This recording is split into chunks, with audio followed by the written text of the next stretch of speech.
Gracias a ti, Fernando. Gracias, Andrés, por la convocatoria, por el esfuerzo que han hecho para reunir tantas ideas en torno a las empresas familiares de nuestros países. Así es, el día de hoy me gustaría compartir con quienes nos están siguiendo algunas ideas y reflexiones sobre temas de innovación, sobre el futuro para muchas empresas que luego resulta parecer estar peleado con el pasado. Las empresas familiares en sus intangibles se cimentan sobre la riqueza que se ha construido en el pasado, sobre lo que hemos hecho, lo que nuestros fundadores han construido. Y tenemos el gran reto de mirar al futuro, de mirar a lo que viene y de que eso no se vaya a pelear con lo que hemos hecho anteriormente. Como ya adelantaba Fernando, me presento, soy Diana Torres, yo soy comunicadora. Desde hace casi 20 años ya me dedico de una forma u otra a temas de comunicación, 15 años profesionalmente haciéndolo, gestionando comunicación y estrategias para marcas, instituciones y personas que generan valor a partir de lo que dicen, de lo que hacen y de cómo lo conectan. Soy fundadora de Grupo Punto, una agencia de estrategia de comunicación y plataformas digitales donde apoyamos a marcas y muchas empresas en su comunicación y efectivamente fundadora del Centro Mexicano de la Familia Empresaria. Me considero fan de la innovación y como una ferviente inspiración permanente en mí de lo que implica el futuro y los cambios. Así que hoy me gustaría que revisáramos algunos temas de innovación, que sepan que en cualquier momento, si tienen alguna aportación, si quieren hacer alguna pregunta o contar un asunto particular desde su experiencia en sus empresas, pueden hacerlo a través del chat. Lo primero que me gustaría es poner sobre la mesa qué historias nos hemos contado sobre la innovación. Hoy pareciera que es un término ineludible, que no podemos obviar hablar de innovación y hablar de cambio, hablar de adaptación al futuro. Pero también identifico que mucho de lo que se ha dicho y se ha escrito en términos de innovación tiene que ver con tecnología, tiene que ver con deshumanizar empresas, tiene que ver con automatizar procesos, tiene que ver con un asunto de gadgets y de asuntos más de software, de neuronas, de cuestiones que van más allá de lo humano. También creo que es un asunto que se ha encasillado a discusiones sobre el futuro de las empresas. Y a mí me parece que tenemos que empezar a desmitificar. Yo diría primero que la innovación no es un tema de nuestros tiempos. Es importante que sepamos que los procesos de innovación son los procesos permanentes en la evolución de los seres humanos. Ojo, porque pareciera que hoy hablamos de la innovación como una obligación para todas las empresas y sus modelos de negocio, y no siempre innovar, no siempre la tecnología, no siempre los cambios son rentables, no siempre son negocio. Y algo también importante que debemos saber es que la innovación no necesariamente tiene implícita tecnología o gadgets para llevarla a cabo. A mí me gusta entender la innovación y yo empezaría por dejarles esta idea para que la vayan madurando respecto a sus equipos de trabajo y sus empresas. A mí me gusta ver la innovación como un proceso que nos permite pensar cómo satisfacemos necesidades a través de una oferta rentable. El concepto de la rentabilidad me parece clave para pensar el futuro. No se trata de cambiar por cambiar, no se trata de cambiar porque todo el mundo lo está haciendo, que pareciera que esa es una carrera en la que muchas empresas se ven obligadas a entrar. Se trata de cambiar para ser más rentables. Y dentro del enfoque de la rentabilidad, no podemos dejar de observar qué de lo que hoy hacemos en nuestro modelo de negocio sí funciona, sí es rentable, sí nos está dejando un patrimonio y podríamos conservar aun cuando hay asuntos del sector que pudieran parecer que están cambiando y qué otras cosas sí tendríamos que pensar en una modificación. La innovación debe llegar sí y solo si viene a resolver un problema de rentabilidad. Porque si no, entonces estaríamos corriendo el riesgo, y creo que esto a muchas empresas familiares les va a resultar familiar, de ser innovador, de creer que somos innovadores y en realidad solo andar de novedosos. Es que ya salió un nuevo libro del gurú que dice que ahora estas son las 5 S de lo que hay que hacer, y ahora son las 4 Cs, y ahora son las 7 Ps, y ahora hay que comprar un software. ¿Eso abona a la rentabilidad del negocio?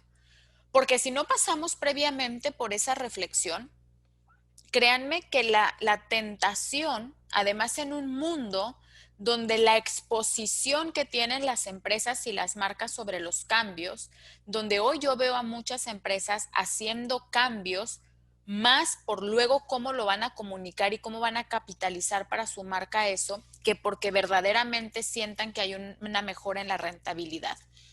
La tentación de ser novedosos es muy, muy alta. La tentación de parecer que estamos a la vanguardia porque implementamos un nuevo software, porque compramos tablets para todos, porque digitalizamos procesos sin saber si esto venía a resolver verdaderamente un asunto de rentabilidad para nuestros clientes internos o externos, para nuestra cadena de valor, para nuestros accionistas. Yo hoy, más que hablar de cómo generar cambios, hoy me gustaría dejar sobre la mesa la idea de que tal vez no sea tan necesario cambiar como lo creemos. Tal vez no sea tan necesario destruir todo lo que hemos hecho para avanzar al futuro. Y que acompañemos a nuestras empresas familiares en esta posibilidad de abrazar el cambio como una evolución y no como un enojo hacia el pasado, no como un rechazo hacia lo que hemos hecho previamente. Hoy quiero ponerles un claro ejemplo de cómo el tema de innovación, de cómo el tema de las mejoras y los cambios tendrían que verse con otra perspectiva mucho más allá de la tecnología y de los gadgets.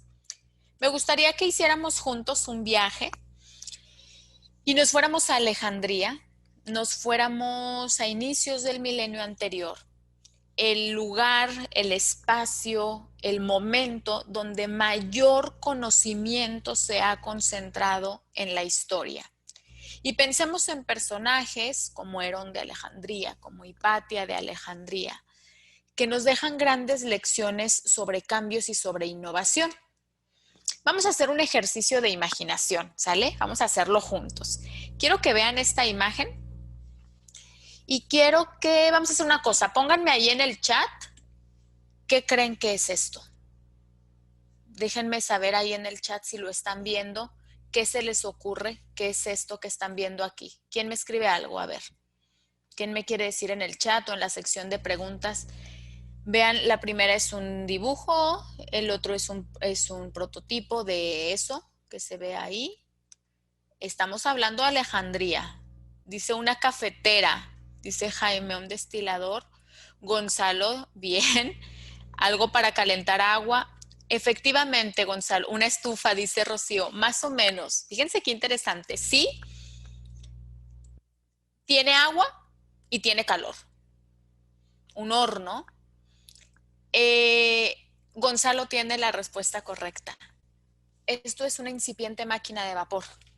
Es un recipiente metálico donde se pone agua en la bandeja más grande, debajo hay fuego.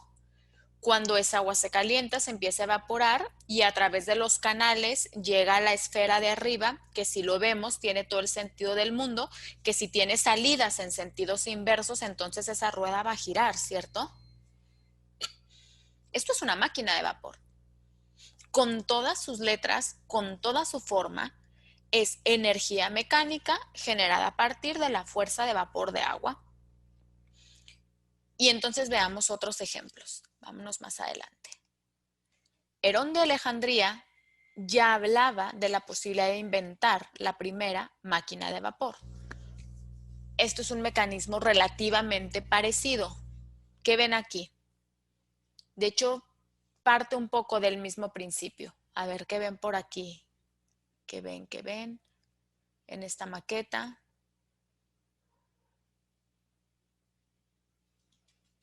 A ver, tengo aquí respuestas. Calefacción, dice Maro, ok, interesante, podría ser un sistema de calefacción, pero no lo es, este en particular no es. ¿Qué más se les ocurre? Pero qué interesante, Maro Madero, porque podría ser un sistema de calefacción. Riego, dice Rocío, ok. ¿Qué más se les ocurre? Fíjense bien, vean ahí el plano. Está un edificio, está un pebetero al lado conectado a un depósito subterráneo, una piscina temperada, un tinaco, ok. Tiene un poco de todo. Fíjense qué interesante. Una cisterna, sí, el sistema es básicamente el de un tinaco o una cisterna, una bomba de agua, ¿sí? Este es un sistema, dice Margaret, sí, un calentador de ambiente, como decían. Es el primer sistema de puertas automáticas. Aquí, bajo el mismo principio de la fuerza que genera el vapor de agua, lo que logramos es activar una serie de poleas, si la ven del lado izquierdo, que permite abrir las puertas. Estas son las primeras puertas automáticas de la historia, con fuerza a partir del vapor de agua. Siguiente, ¿qué ven aquí? A ver, vamos a ver. Este está muy divertido. ¿Qué ven? ¿Qué ven aquí en este depósito?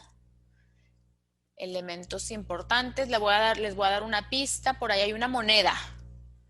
Y la moneda, es así, es una cafetera. No, Fernando, no hay una cafetera todavía.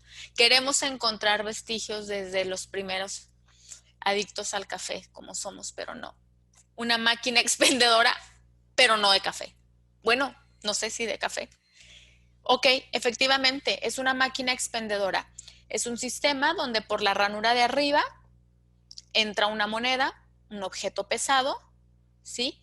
Que al caer, si se fijan, cae en una base que a su vez activa otra pequeña polea que hace que se levante la rendija por la que se puede dispensar. Y ya imaginemos, pues, lo que se pueda dispensar por ahí. El mismo Herón de Alejandría, ¿vale? Se dice hoy que inventó la primera máquina expendedora que funcionaba con monedas. La primera vending machine, ¿no? La máquina que está fuera de los edificios para comprar Coca-Colas. Bueno, pues ya la teníamos con Herón de Alejandría. Sí, acuñadora de monedas. Vamos a ver, ¿qué más tenemos por aquí? Herón de Alejandría se ha encontrado que escribió textos que ya hablaban de robótica. Hay un texto, por ejemplo, llamado Los Autómatas, donde Herón de Alejandría habla de cómo en función de la energía mecánica que se puede producir a través de distintas fuentes, podríamos hacer la automatización de ciertas tareas. Lo que me parece que es muy interesante de esta reflexión es que caigamos en cuenta de lo siguiente. ¿Por qué tuvimos que esperar tanto tiempo para hablar en Inglaterra, en el siglo XVIII, de las máquinas de vapor? ¿Por qué tuvimos que esperar tanto tiempo para hablar de automatización de procesos y de que a partir de la fuerza mecánica se hiciera el trabajo que podía hacer un aparato en lugar de los seres humanos? Y la respuesta es muy sencilla, porque en su contexto histórico no era rentable. Pensemos en inicios del milenio anterior. Pensemos en el Imperio Romano, la mayor congregación de poder político en la historia. El Imperio Romano, con millones de personas como súbditos, que además mantenían una relación con el imperio a partir de una clave importantísima, que el imperio les garantizara una fuente de trabajo y una fuente de subsistencia. En la medida en la que tú automatizaras procesos, en la que esa máquina de vapor pudiera hacer que mucho del trabajo humano se hiciera a partir de una máquina o de un sistema, el imperio perdería capacidad de control sobre todos sus territorios porque perdería la principal moneda de cambio que tendría con todas esas personas, que es dotarles de una fuente de ingresos a partir de su trabajo físico. ¿Podríamos haber automatizado muchas cosas en el siglo I? Probablemente, pero no era rentable. No era lo que el momento necesitaba. Lo que el momento necesitaba era que hubiera la mayor cantidad de seres humanos trabajando para mí el imperio, porque eso era lo que garantizaba estabilidad social y política. Y eso era lo que hacía que en ese momento pudiéramos mantenernos como sociedad. Lo que es importante de esta situación es que seamos capaces de ver que la rentabilidad, la posibilidad de que una buena idea sea próspera, es que sea rentable para todos los involucrados.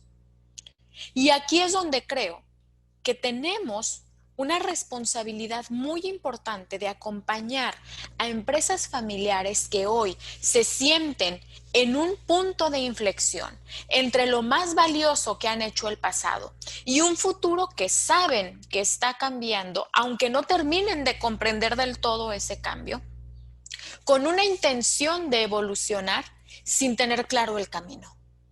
Para mí, el camino empieza por cuestionarnos si los cambios que estamos hoy ideando son rentables para todos.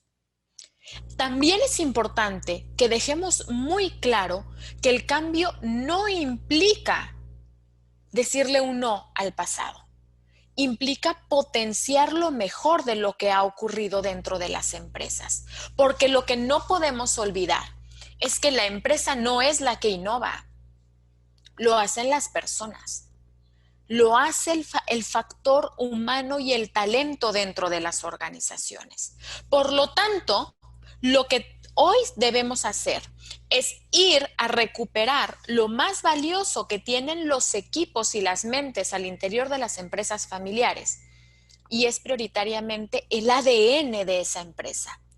A mí me encanta trabajar bajo el enfoque del porqué de Simon Sinek, el círculo dorado. Porque si nos regresamos al círculo dorado de Simon Sinek, sabremos que es altamente probable que lo primero que tenga que cambiar sea el qué hace la empresa o el cómo lo hace la empresa. Sin embargo, lo que hoy podemos transmitirle a las empresas familiares es que es muy probable que tengan que pensar en una evolución de qué hacen y cómo lo hacen, pero que podemos mantenernos fieles al por qué lo hacen. Hoy más que nunca es importante que las empresas y sus equipos hagan un alto en el camino y regresen a preguntarse por qué hacemos lo que hacemos. ¿Por qué nacimos en su momento? Ojo, no para qué. ¿Por qué? ¿Qué hay en las razones profundas? ¿Qué veíamos en ese momento? Y encontraremos que muy probablemente en ese por qué esté lo más rico con lo que vamos a avanzar al futuro. Probablemente en ese por qué están las razones de aquello que nos permitirán enfocar los cambios que vengan para mañana. ¿Por qué hace la empresa lo que hace? ¿Qué hay del pasado que nos pueda dar una orientación? Y entonces, si lo hemos hecho así hasta ahora, ¿por qué tendríamos que innovar? La pregunta, muy seguramente estarán pensando, porque estamos perdiendo dinero, porque estamos dejando de tener clientes. Ojo, esos son síntomas. Ese no es la enfermedad. La respuesta ante por qué tendríamos que innovar es porque perdemos rentabilidad. Diana, pero entonces perder clientes significaría eso. No necesariamente. Tú podrías hoy estar perdiendo un tipo de cliente, pero podrías mantenerte rentable a través de otro tipo de cliente. Tal vez en el pasado tenías clientes que buscaban que hicieras algo para ellos y tal vez hoy ese cliente ha dejado de requerir que hagas algo para ellos y hoy quiere que le enseñes cómo hacerlo. Y el modelo de negocio podría mantenerse rentable, podría mantenerse incluso en crecimiento. Es decir, que la respuesta sea porque estamos dejando de vender, a mí no me parece un diagnóstico certero sobre que realmente necesitemos innovar. Si la respuesta tiene que ver con estamos dejando de ser rentables, me parece que está la mesa servida para que hagamos un análisis sobre rentabilidad. Desde el enfoque de innovación y cambios, yo lo que veo es preguntarnos, ¿estamos perdiendo rentabilidad? Y en general hay dos posibilidades por las que podamos estar perdiendo rentabilidad. Uno, el qué. Lo que hacemos ya no satisface una necesidad, porque es altamente probable que trabajemos en y para empresas que su qué hacen, hoy ya no satisface una necesidad. O que tal vez la respuesta esté en cómo lo hacemos, porque la necesidad que satisfacemos con lo que hacemos nosotros ya no vale igual. Es decir, antes la gente estaba dispuesta a pagar y a intercambiar más dinero, tiempo, esfuerzo, atención por tener esa solución, y hoy ha dejado de ser importante. Yo aquí sentaría el primer nivel de la reflexión y del cuestionamiento interno. Uno, lo que ha cambiado es que nuestro producto, nuestro servicio ha dejado de satisfacer una necesidad. Es muy probable, ¿eh? Hay necesidades que han desaparecido y unos me dirán, hoy son distintas. Eso significa que como era, desapareció. Hay necesidades tangibles que el usuario como tal ya no tiene. Hoy tiene otras necesidades. Pero también es posible que aunque siga teniendo esa necesidad, ya no vale igual. Ya no le vale lo mismo. Hoy, ojo con esto, la generación Z, chicos que nacieron entre el 98 y el 2010, hoy se estima que están llegando 2020 a ser el 40% del mercado de compras digitales. Ojo, es que la generación Z ya dejó de ser esa generación de la que hablamos en artículos y en papers sobre cómo son los chicos de hoy. Ojo, que hoy están siendo los primeros egresados de las universidades que están llegando al mando como segunda o tercera generación de sus empresas, que están emprendiendo o que nos están compitiendo como consultores buscando fuentes de empleo. Y es muy probable que esta generación, si bien mantenga ciertas necesidades, las valore distinto. Señores, ¿cuántos de ustedes, vamos a hacer una pregunta, vamos a empezar a confesarnos, ¿cuántos de ustedes se dejaron una buena parte de sus primeros sueldos comprando trajes y un buen portafolio? Porque eso era importante cuando querías empezar a construirte una carrera y una imagen. Yo me acuerdo que había como toda una idea, ¿no? De que parte de tu primer sueldo te lo dejarás comprándote tu primer traje. ¿Saben cuánto le importa hoy a la generación Z un traje o una corbata? Algo muy cercano a nada. ¿Eso los hace peores o mejores que nosotros? No, eso los hace distintos. Eso los hace en una escala de valoración diferente sobre las soluciones. Y aquí es probable que entendamos, es muy importante que comprendamos dos fuentes distintas. O lo que hacemos ya no satisface una necesidad, o lo que hacemos ya no es valorada igualmente. ¿Qué ocurre entonces? Si tenemos una de las primeras dos premisas, la pregunta es, ¿qué cambió? Y aquí yo veo dos posibilidades. Cambió la necesidad como tal. Es decir, hoy nos dedicamos a satisfacer una necesidad que hay que hacerlo de forma distinta, que tal vez el qué hacemos ya no es viable, o tal vez lo sigue siendo si modificamos los cómo. Y voy a hablar de ejemplos muy sencillos. ¿Cuántas empresas en los últimos meses de pandemia se han tenido que reinventar en el cómo? No teníamos armado un sistema logístico de envíos a domicilios porque el punto de venta era clave en la experiencia de nuestros clientes. Ya no. Hoy seguimos ofreciendo la misma comida, el mismo producto, el mismo insumo, sin la experiencia física de venir al punto de venta. O tal vez el modelo de negocio tenga que cambiar completamente y un negocio donde la experiencia estaba centrada en el contacto físico no es viable.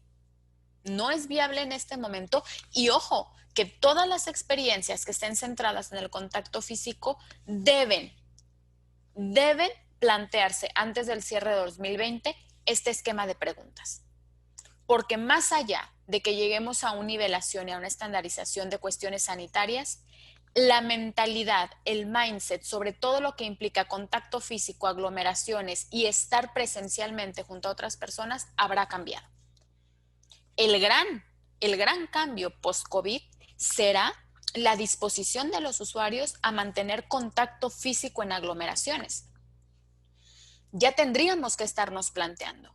Si lo que estamos haciendo es esperar a que todo esto pase para volver a abrir el negocio y que se vuelva a llenar de personas, creo que estamos 2 minutos atrás. Hoy la pregunta es, ok, pasará, porque pasará. Y el mindset habrá cambiado.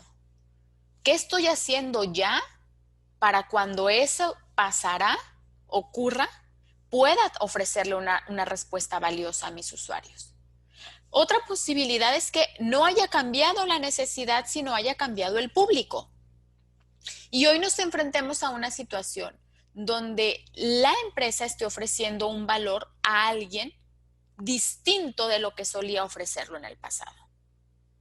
Y aquí quiero hacer una reflexión que me parece profundamente interesante, que he compartido con varios empresarios en los últimos meses. Y cuando decimos que el público cambió, quienes nos dedicamos a la comunicación, tenemos una premisa. A mí me gusta mucho usar esta frase. A veces el público cambia, aunque sea el mismo ser humano. Es decir, físicamente tus clientes podrán seguir siendo los mismos, pero sus decisiones ya no son las mismas. Su valoración ya no es la misma. Es posible que hoy te exija un cómo diferente.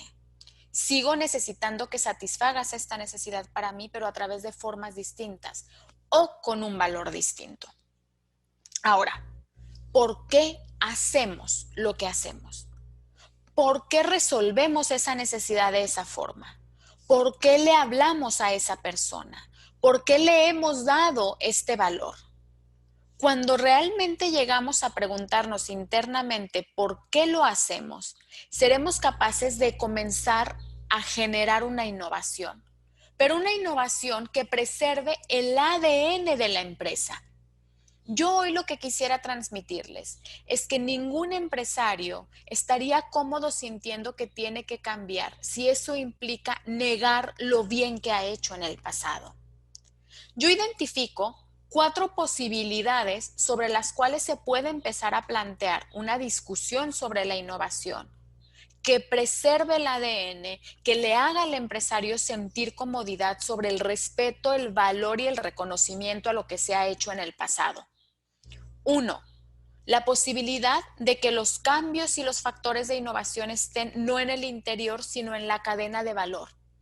Un muy buen primer paso es empezar a innovar afuera, nuevos proveedores, nuevos consultores, nuevas opiniones al interior de lo que está ocurriendo, nuevos procesos de formación para mi equipo.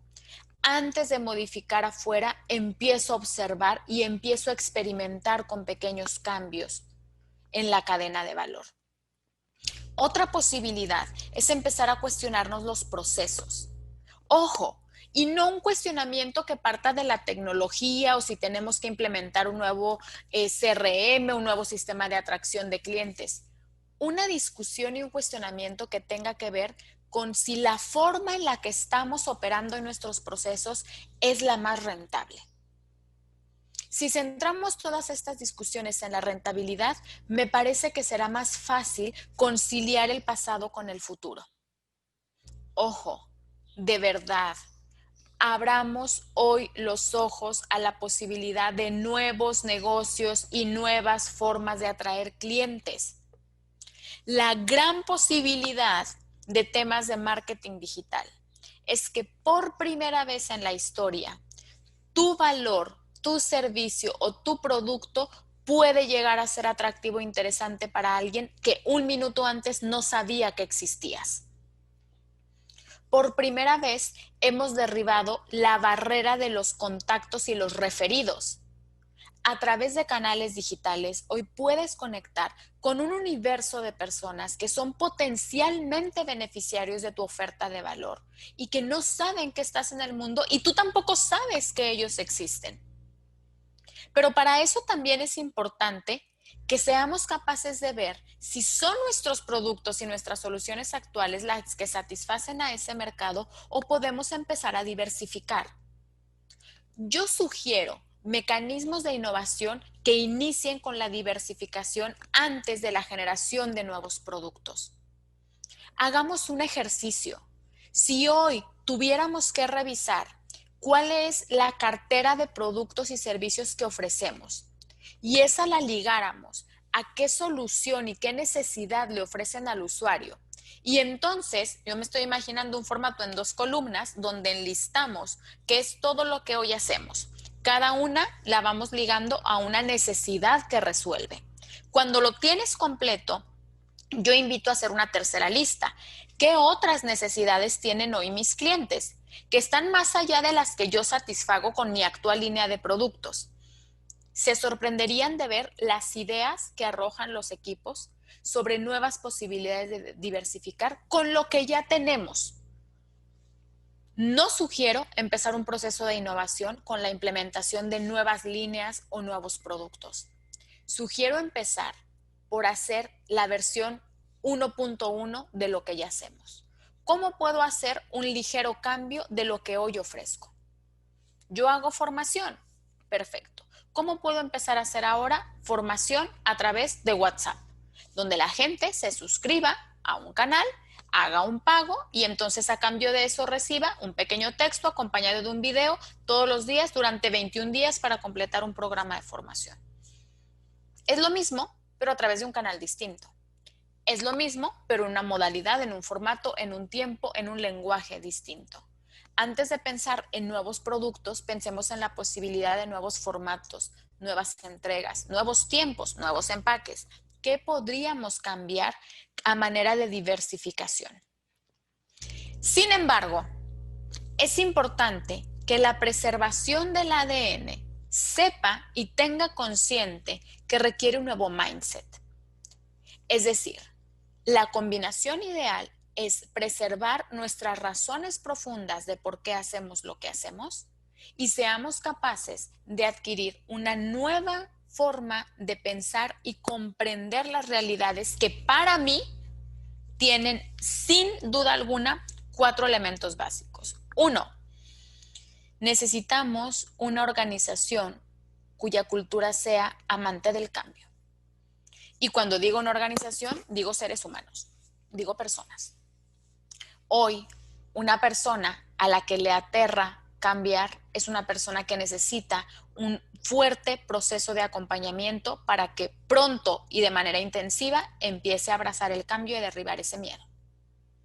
Si hay una barrera, si yo tuviera que quedarme con una de estas que les voy a decir, una de estas grandes habilidades de pensamiento para poder pensar en una supervivencia económica en el futuro, es esta: abrazar el cambio, incluso que te divierta la posibilidad de cambiar.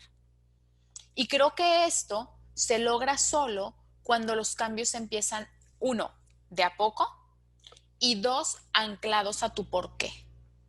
Si tú ves que el cambio sigue siendo fiel a nuestro ADN, seguimos teniendo las mismas razones de negocio, seguimos teniendo los mismos pilares que nos cohesionan como equipo, lo que está cambiando son las formas al principio, luego estaremos preparados para cambiar de fondo.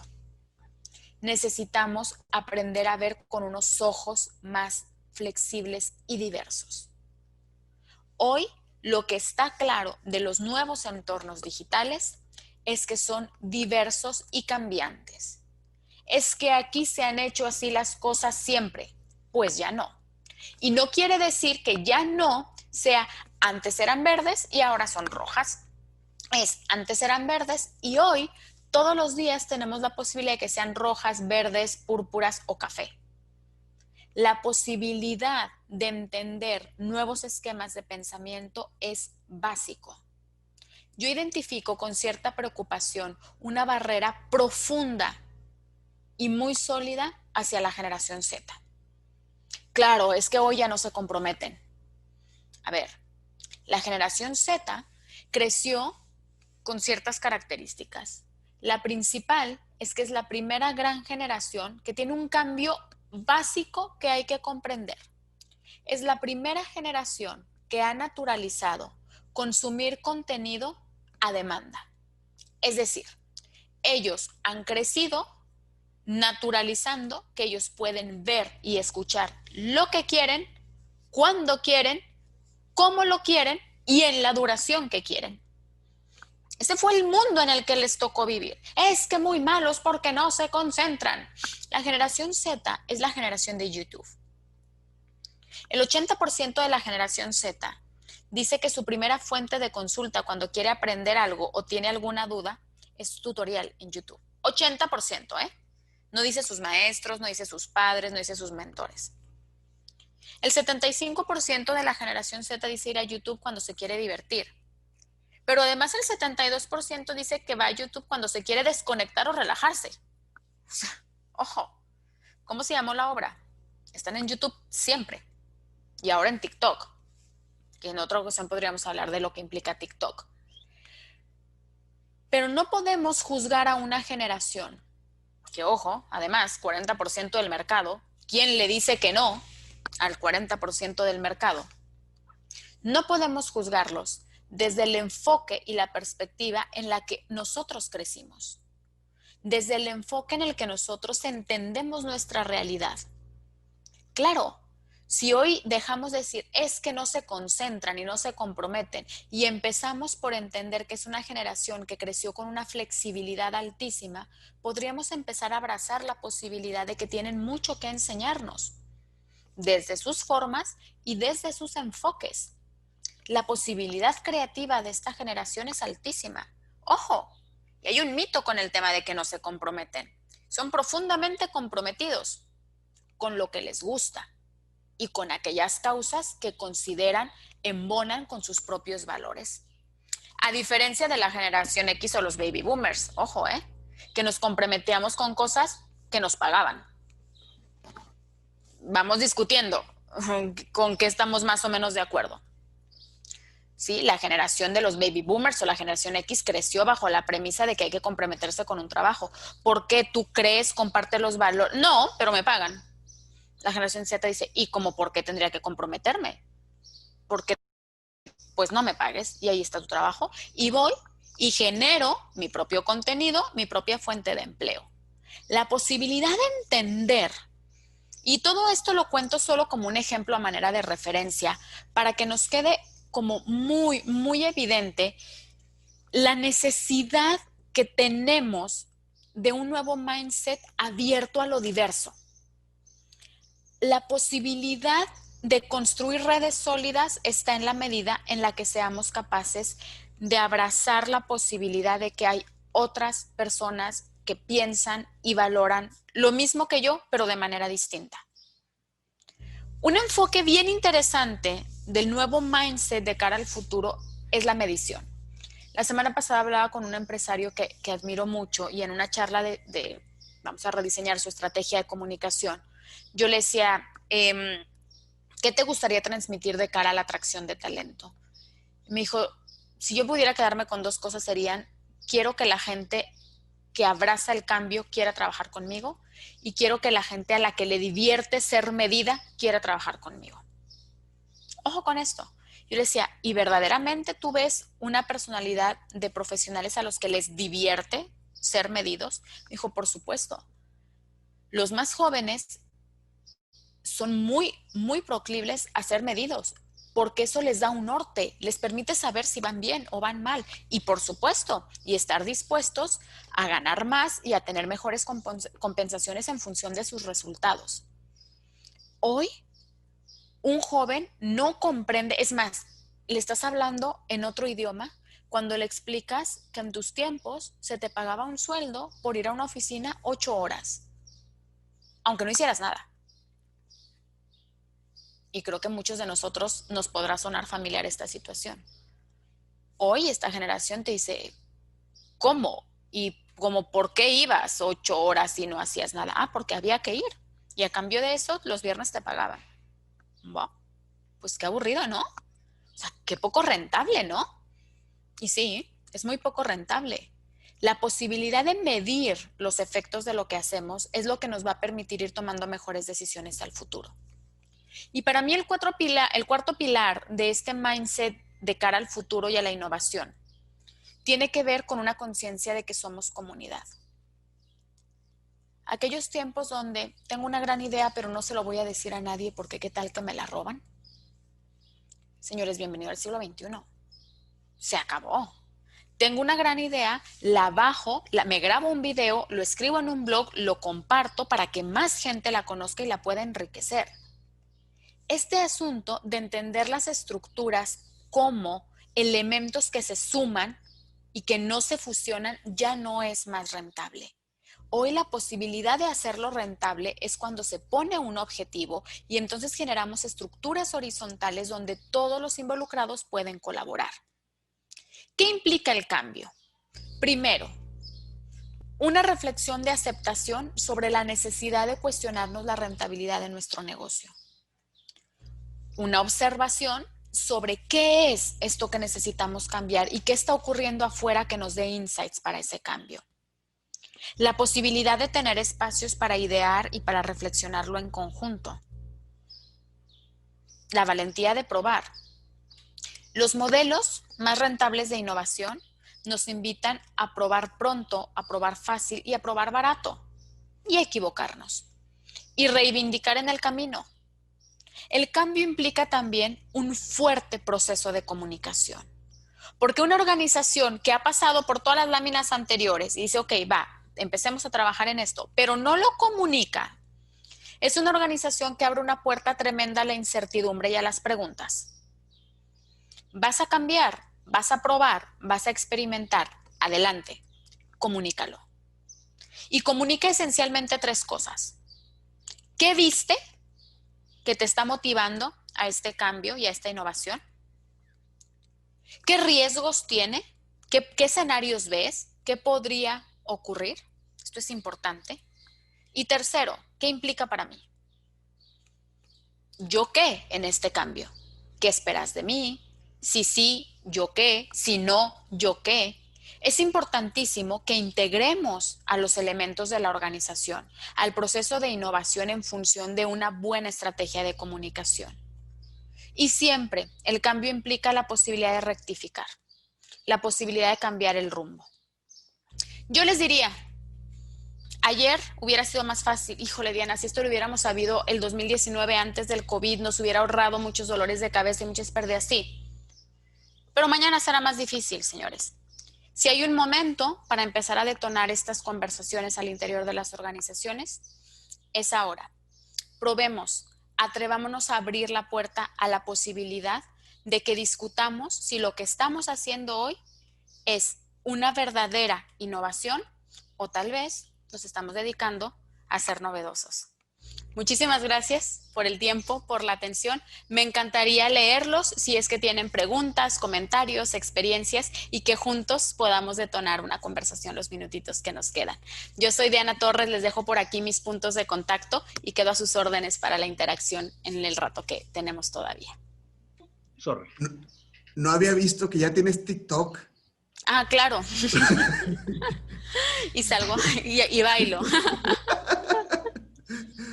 Muchísimas gracias, Diana. Oye, yo desde que escuché tu plática hace algunos meses en el seminario que hicimos en el TEC, me quedó como mantra el ¿estás innovando o estás siendo novedoso? Entonces, cada vez que ando pensando alguna tontera, me lo pregunto a mí mismo. ¿Estoy siendo novedoso o estoy innovando? Y es que el matiz es delicado, pero hay un cambio radical, ¿no? Diana. ¿Sabes qué pasa? Que la invitación a ser novedoso es muy atractiva, es el canto de las sirenas, ¿no? Ajá. Porque queda bien, porque vende, porque lo voy a decir sin miedo al juicio, porque para quienes no somos de una generación nativamente innovadora, ¿vale? Otro día podríamos compartir, que tú también la has visto, Fernando, la conferencia sobre diferencias intergeneracionales, Ajá. pero ante una generación como los baby boomers o la generación X que privilegian mucho las estructuras, las certezas, las respuestas, la firmeza, contra una generación que privilegia mucho el cambio y la flexibilidad. Entonces yo lo que veo es mucho generación X y mucho baby boomer jugándole a la novedad como para verse parte de, ¿no? Ajá. Y muchas empresas queriendo comunicar o queriendo construir una marca que parezca de cara al futuro con estos cambios. El problema es que ser novedoso es muy caro. Es muy caro porque implica cambios y porque implica cambios que nunca se basaron en un enfoque a la rentabilidad. Yo recuerdo, te voy a contar un caso. Hace algunos años acompañamos a un grupo de instituciones educativas aquí en mi región. En un proceso, los acompañamos más de 3 años, en un tema de evaluar si abrirían o no como más puntos de estos colegios y universidades. Y algo que resultó muy interesante es que en ese momento, estoy hablando de hace casi 10 años, el mercado educativo, fíjate, esto va a ser bien interesante, el mercado educativo venía de un momento donde lo novedoso era que muchos gadgets y que los niños desde el preescolar tuvieran tablets y que, ya sabes, ¿no? Que Ajá. seguramente tú que tienes hijos te suena, ¿no? Y todos con su tablet y todos conectados a Wi-Fi, estoy hablando de hace 10 años. Este estudio lo hicimos hace unos 6, 5 años, ya no recuerdo, y lo que detectamos es que los papás estaban diciendo, no, no, no, no, no, es que yo lo que quiero es que se aleje de la tablet. O sea, Claro. yo lo que quiero es que se desconecte. Entonces, ¿cómo el mercado se dejó ir por la novedad y evaluamos a colegios que habían invertido millones de pesos en comprar cientos de tablets para todos los chamacos? Cuando en realidad el mercado de papás decía, no, no, no, no, es que desconéctamelo. O sea, ¿cómo que te lo voy a traer al colegio para que lo pongas a ver videos de YouTube? ¿No? Cuando parecía que había sido un enfoque muy novedoso. Sí. Hoy la circunstancia nos llevó a otra realidad, pero puede ser muy caro invertir en soluciones novedosas más basadas solo en tendencias o en apariencias que en un tema verdaderamente del negocio y de lo rentable. Claro. Interesante, Diana, lo que tú has comentado y a mí por lo menos me parece que hay negocios como tú mostraste esto del motor hace tantos años que se había generado y a lo mejor estaba a destiempo. Muchas veces ha ocurrido y a mí me tocó hace muchísimos años atrás, tal vez unos 20 años, que alguien en Chile tenía la idea de hacer una venta de supermercado por medios remotos, que el medio remoto era el teléfono. Llamando por teléfono uno pedía, hacía un pedido completo y te lo iban a dejar. Y yo fui a conocer ese negocio y me pareció muy interesante porque era un avance importante, sobre todo para las personas que tenían poco tiempo para destinar la compra, pero no funcionó. No funcionó porque llegó tal vez 10 años antes de tiempo y la gente le puso mucho empeño y recursos y todo y no funcionó. Y hoy día en Chile tenemos Corner Shop, que es una empresa que es bastante rápida, porque habían otras anteriores de algunos supermercados que tú hacías un pedido y te llegaba 24 horas, 48 horas después. Hoy día Corner Shop en cosa de horas te tiene el pedido en tu casa, digamos. Eh, entonces, primero muy interesante el tema de los tiempos y lo otro que me pareció fantástico el tema de la rentabilidad, porque efectivamente uno de repente cambia por cambiar y si eso no va a la última línea no tiene mucho sentido. Sí, Andrés. Y sabes qué, me gustaría agregar, si bien no enfocamos la charla estrategia de comunicación, que me encantaría compartir en otro momento estas ideas, también un error frecuente suele ser el centrar la innovación en mis cambios, ¿no? Es decir, como se me ocurrió una gran idea, entonces vengan todos y compren mi gran idea, ¿vale? Cuando en realidad la comunicación de cara a la innovación tiene que centrarse en decirle al usuario, mira, es que veo en ti esta nueva necesidad y por lo tanto desarrollé esta idea. Es decir, el protagonista de la historia en el modelo innovación tiene que ser el usuario y sus nuevas necesidades. Porque un error frecuentísimo de las marcas es hablar, yo siempre digo que es la comunicación mirándose al ombligo, ¿no? Yo soy muy bueno, no, yo soy muy, no, yo. Y yo volteo y te digo, ¿y tú qué? O sea, ¿y qué hay para mí en eso, no? Es decir, pienso en este ejemplo que no conozco de un negocio que quiso hacer supermercado a domicilio hace 10 años y tal vez no funcionó. Tú dices, a lo mejor el mercado no estaba preparado. U otra opción es, o no, no me hablaron de mí, hablaron de ustedes, ¿no? O sea, yo le diría a lo mejor, tal vez no dijiste, oye, porque yo te puedo decir una cosa, Andrés, hace 10, hace 15 y hace 30 años, que yo recuerdo a mi mamá, ha habido familias donde los dos trabajan todo el día y era un dolor de cabeza ir al supermercado. Es decir, esa necesidad ya estaba ahí. El tema es que tal vez no hablaste de mí, sino hablaste de ti. Y otro asunto muy interesante que trae la innovación y que traen las nuevas generaciones de consumo. Ojo, porque aquí viene una idea de negocio muy interesante, es que el valor está siendo infinitamente más grande que el precio en la decisión de compra, ¿no? Entonces hoy tienes cosas como Amazon, enviándote, por seguir en tu ejemplo, Andrés, enviándote el supermercado a tu casa, donde sin ninguna pregunta de por medio, a ti básicamente no te gustaron las piñas, las sandías y las bananas que te llegaron y las devuelves y te devuelven tu dinero sin preguntarte nada. Claro, a cambio de eso, cuesta lo que cuesta. Pero también a cambio de eso hay un montón de gente dispuesta a pagar lo que cueste. Si yo hoy me puedo pedir en una aplicación 5 chaquetas para el invierno, me llegarán todas, me las mediré, si ninguna me queda, vuelvo a oprimir un botón para que vengan por ellas y automáticamente me reembolsan el dinero. Cuestan el triple que si costarían en otro lugar y me las fuera a probar. Sí, pero sabes que no tengo ganas. O sea, yo con tal de que me las traigan a mi casa, me las prueba y las pueda volver sin ningún conflicto, estoy dispuesta. Y creo que aquí es donde se abre una ventana de rentabilidad, ahora que decía Gloria, muy interesante.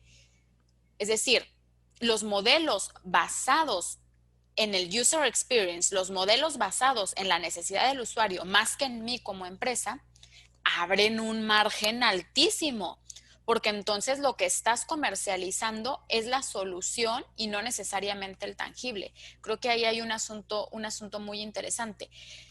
Hay un factor de riesgo que no podemos dejar de ver, como en este ejemplo que cuentas, Andrés, sobre todo en modelos muy innovadores.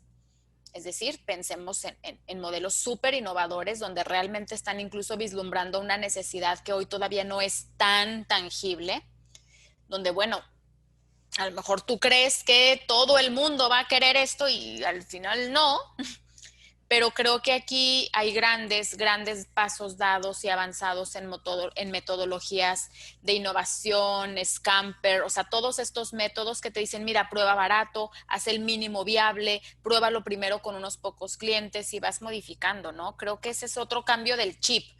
Hombre, probemos con poco, hagamos una página web demo donde la gente venga, mira, nadie vino, nadie compró, pues ya está, no funciona, otra cosa mariposa. O sea, creo que hoy las posibilidades de esta innovación son arriesgadas, pero hombre, también son riesgos más llevaderos, más baratos y más fáciles de enmendar, ¿no? Por ahí lo veo. Mira, qué increíble, porque yo estoy en una situación ahora personal y que aprovecho de contártela con una empresa en Chile que tiene mucho prestigio, que se dedica al tema de vender herramientas y otras cosas para el hogar. Y con mi señora compramos un juego de terraza, tipo comedor, así, en agosto, con la tarjeta de crédito, con todo lo que tú conoces hoy día que está tan en boga. Y me vas a creer que hasta hoy día no recibimos el producto, hemos reclamado, hemos mandado mail, hemos llamado a todo tipo de gente, y lo que yo digo es que muchas veces las empresas grandes, sobre todo que han crecido, dejan de lado a sus clientes, que yo al final del día creo que lo más importante, y tú lo que decías recién, es que muchas veces las empresas ven desde su mirada hacia afuera y no al revés. Y este caso que me pasó a mí, que me está pasando en realidad, porque todavía estoy en el proceso, que entretenido. Yo me he entretenido con esto, me han dado mail, me los contestan, pero no hacen nada, digamos, no solucionan. Entonces, lo que tú hablas esta de las 5 chaquetas que, sabes, que devuélveme la plata, te devuelven, fantástico. Eso, yo creo que ese es el presente y futuro de las empresas que van a sobrevivir, y las otras simplemente van perdiendo clientes porque no los atienden bien. Correcto. La experiencia del usuario está siendo definitiva, Andrés. De verdad, yo invito, o sea, si me pidieras un consejo a la gente que está acá ahora, yo les diría, concéntrense en la experiencia de sus usuarios. Que la experiencia del usuario, eh, en marketing digital decimos que un usuario con una experiencia grata es un usuario con la chequera abierta. O sea, yo no sé si a ustedes les pasa, pero yo de verdad a veces me enfrento como a estas situaciones, no sé si te ha pasado esto, Andrés, que dices, a ver, ¿cuánto hay que pagar ya? Para que me lo traigan, me lo montes, me lo instales. O sea, me da igual. O sea, a mí díganme, ¿dónde pago, dónde meto la tarjeta y ya resuélvemelo? Es decir, porque aparte es tan fácil pagar con 2 clics, ¿no? Sí. Entonces, ¿dónde le doy clic? Ya lo pago y me lo resuelves. El usuario está dispuesto. Entonces, una buena experiencia de usuario abre chequeras, abre carteras, ¿no? Creo que, y ahí viene la rentabilidad. Perfecto. Diana, estamos sobre el tiempo. ¿Dónde te podemos localizar? Gracias, Fernando. Pues principalmente en mi página web, www.dianatorres.mx. Ahora se los escribo por acá en el chat. Ahí tenemos blog, ebooks gratuitos, acceso a cursos gratuitos en los que pueden enfocar temas de innovación, de rentabilidad. Y bueno, en redes sociales, Diana Torres. Si quieren alguna consulta, algún caso particular, también les dejo mi correo detorres@grupo.net. Lo ideal es que estemos en comunicación, les vuelvo a compartir por aquí mis datos y que de verdad, Fernando, compartamos nuestras experiencias. El tema de innovación son más preguntas que respuestas. Eso lo debemos tener claro, pero las preguntas son más llevaderas si las compartimos y si las vamos reflexionando en comunidad. Muchísimas Muchi- gracias por la invitación.